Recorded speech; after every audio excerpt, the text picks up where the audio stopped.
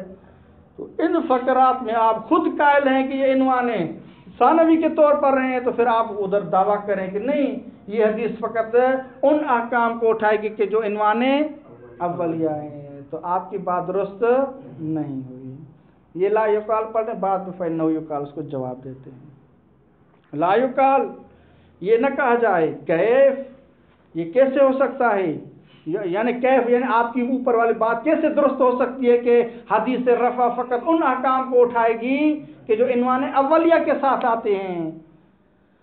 کیسے ہو سکتا ہے آپ کی اوپر والی بات، جبکہ وَإِيجَابُ الْإِحْتِيَاطِ یہ جو وجوب احتیاط ہے کہاں، فی ما لا یعلم والے فقرے میں، وَإِيجَابُ تحفظ اور تحفظ کا واجب ہونا کہاں، فی الخطا والنسیان میں. شارع کہہ سکتا تھا کہ آپ کے لیے تحفظ اور تذکر یادگیری کرنا حفاظت کرنا واجب ہے تاکہ آپ نسیان کے کیا شکار نہ ہوں، کر سکتا تھا، لیکن شارع مقدس نے کیا ہے وہ وجوب تحفظ کو اٹھا لیا ہے منتن علی الامت. وَإِيجَابُ التَّحَفُّظِ فِي الْخَطَأِ وَالنِّسْيَانِ پس وَإِيجَابُ الْإِحْتِياطِ اور ایجاب التحفظ یکون میں ہوا کی جو ضمیر ہے یہ ایجاب الاحتیاط اور ایجاب تحفظ کی طرف پلٹے گی. یہ جو ایجاب احتیاط ہے یا ایجاب تحفظ ہے یکون اثراً یہ ایجاب احتیاط اثر ہے یعنی حکم شرعی ہے. کس کے لیے، لہذہ العناوین ان عناوین کے لیے، ما لا یعلم کے لیے، خطا کے لیے، نسیان کے لیے.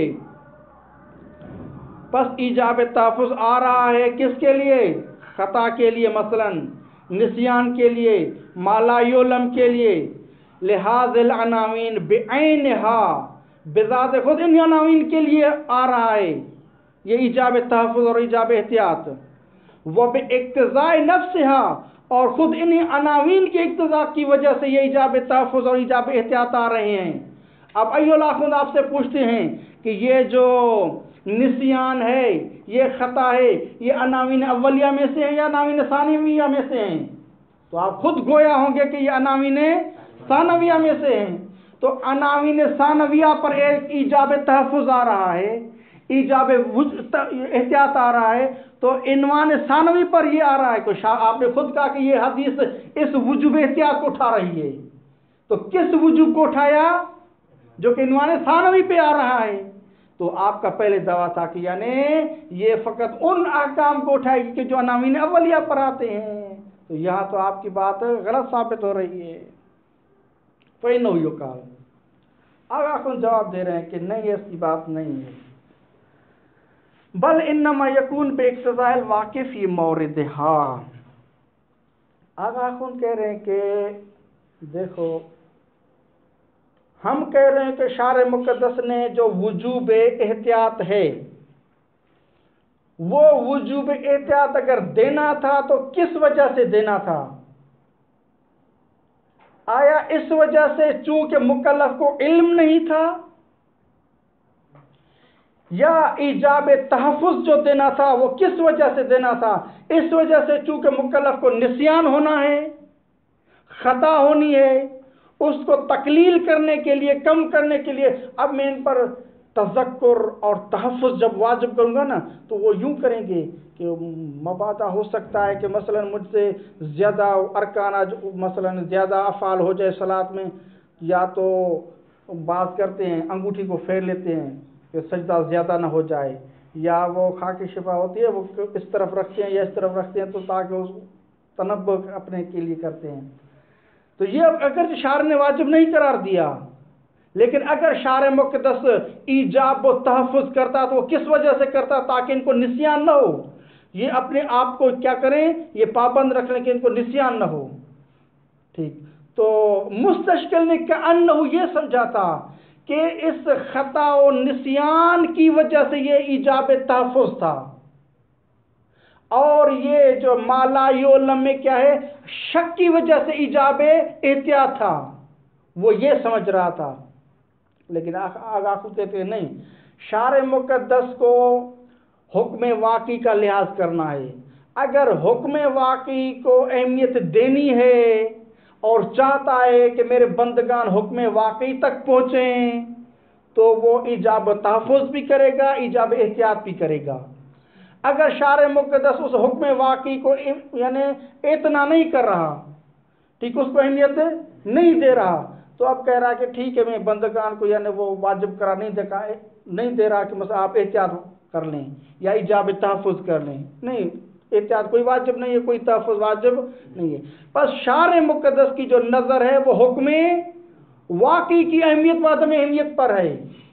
اگر اہمیت دے گا تو حکم واقعی کو اہمیت کے مد نظر رکھتے ہوئے احتیاط کو واجب کرے گا، اگر واجب نہیں کر رہا تو اس کو اہمیت نہیں دے رہا، کس کو؟ حکم واقعی کو۔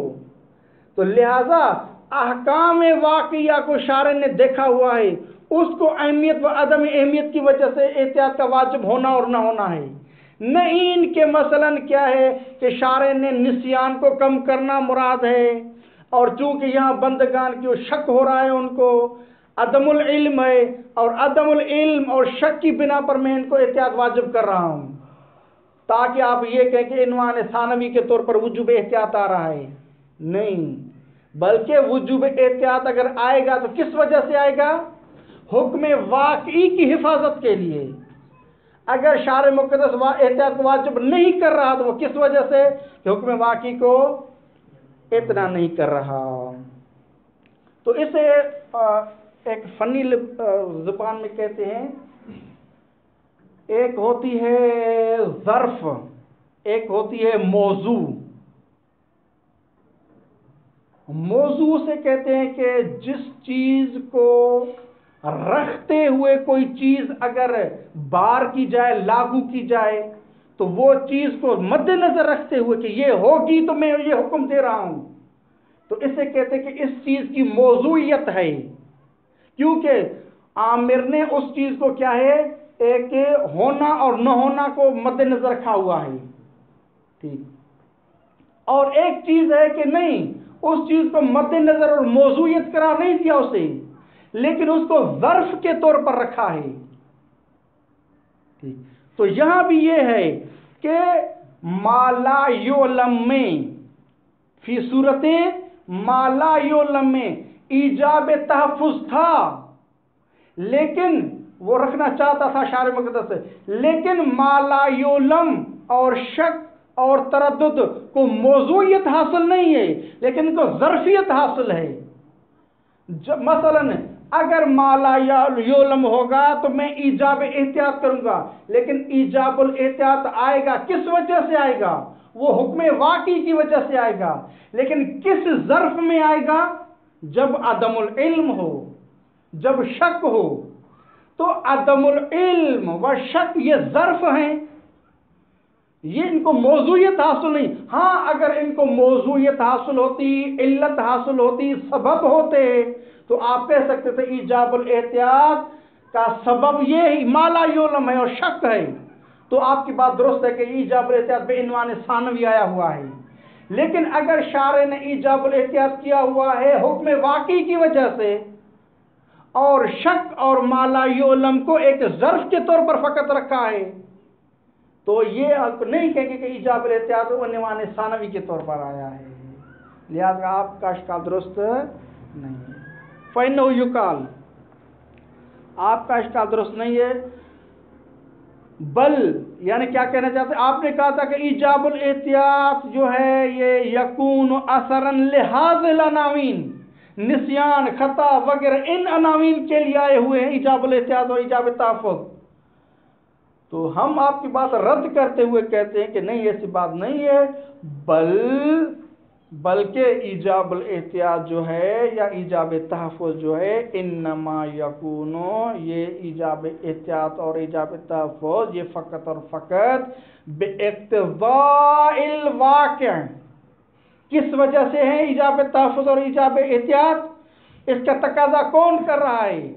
اگر عدم العلم تقاضا کرے تو آپ کی بات درست، لیکن عدم العلم یا نسیان یہ تقاضا نہیں کر رہے، بلکہ انما یکون، یہ جو ایجاب احتیاط اور ایجاب تحفظ ہے یہ فقط اور فقط باقتضاء الواقع، حکم واقعی کی اقتضاء کی وجہ سے، چونکہ شارع مقدس نے حکم واقعی کو اہمیت دی ہے تو اس وجہ سے ایجاب تحفظ کرے گا۔ انما یکون باقتضاء الواقع، لیکن کہاں؟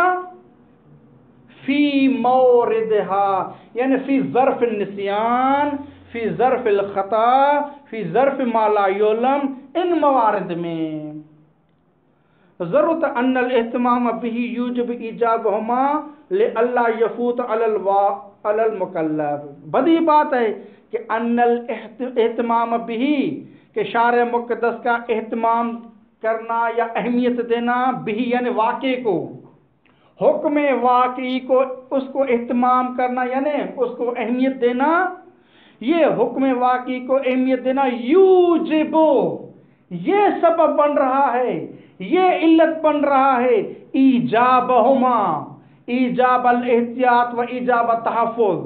پس ایجاب احتیاط اور ایجاب تحفظ کے لیے جو موجب اور سبب ہے وہ کیا ہے؟ وہ واقعے کو اہتمام دینا، ایک واقعے کو اہمیت دینا ہے، ٹھیک، اللہ یفوت علی المکلف، تاکہ وہ واقع جو ہے وہ مکلف سے فوت نہ ہو۔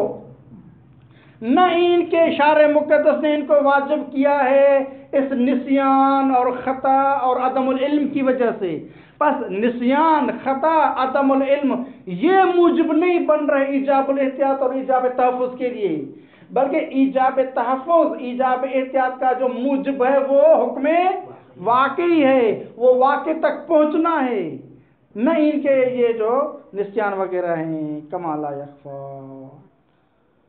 وصلی اللہ علی رسول محمد و آل محمد۔